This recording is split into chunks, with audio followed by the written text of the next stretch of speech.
Hello বন্ধু, আশা করি সবাই ভালো আছো। আমিও ভালো আছি, কারণ আজকে আমি আইছি সবজি খাতে। দেখো তোমার সবজি খাত দেখাইয়া। আর দেখো আমার ঝিঙ্গাত কীরকম ফুল দিছে, ঝিঙ্গা শসা এগুলা মানে অনেক ফুল দিছে, কিন্তু ফুল টিকেন না।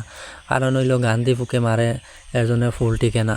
তবে আমি তোমার দেখাইমু কীভাবে মানে এটা ফুকে খাইছে বা কীভাবে কিতো হয়েছে সব দেখাইমু।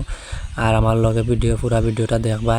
দেখো আমার ঝিঙ্গা খাতটা একদম মানে নষ্ট হয়ে যাচ্ছে, মানে ফুকোর কারণে একদম ফুকে নষ্ট করিলা। তে আমি ভাবছি কালকে ওষুধ আনবো, গিয়া ওষুধ আনিয়া আর গাছে মারা লাগবা, নাইলে তো ফুকে একদম নষ্ট করিল গাছগুলা। এখন আমি বইয়া বইয়া চিন্তা করি, আর এখন কিতা করতাম। এখন তো চিন্তা না করলে মাথা নষ্ট হয়ে যাবে, কারণ অত টাকা ঝিঙ্গা খাই অলরেডি মনে হয় আমি খরচ করি আসছি 10-12 হাজার টাকা। এখন যদি ঝিঙ্গা ধরার সময় যদি গাছ নষ্ট হয়ে যায়, ফল ধরে না, তাইলে তো মাথা খারাপ হইব। আর দেখো রামাইশ গাছও রামাইশ ধরেন না, এটা এক দুইটা ইয়ে ধরের। আর এটা মানে সব ফুকে নষ্ট করিলার। এখন নষ্ট করলে তো আর লাভ হইতো না, কারণ উল্টা লস হইব। তার লাগিয়ে ভাবছি ওষুধ আনিয়া ওষুধটা মারা খুব দরকার। আর যদি মনে করো ওষুধ মারি না, তাইলে তো আমার সব ফুকে খাইলিব।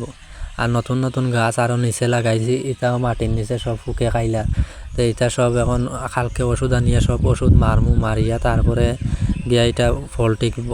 আর শশাও ধরছে, এখন একটা শশা বড় হয়েছে, এটা মনে হয় ফুকে দেখছে না কোন দিকে হয়ে গেছে, এখন ফুকে দেখছে না, না দেখায় এটা গিয়া টিকিছে। আর নাইলে তো এটাও নষ্ট হয়ে গেল। আর আশা করি যদি ভিডিওটা ভালো লাগে তো লাইক সাবস্ক্রাইব করিও।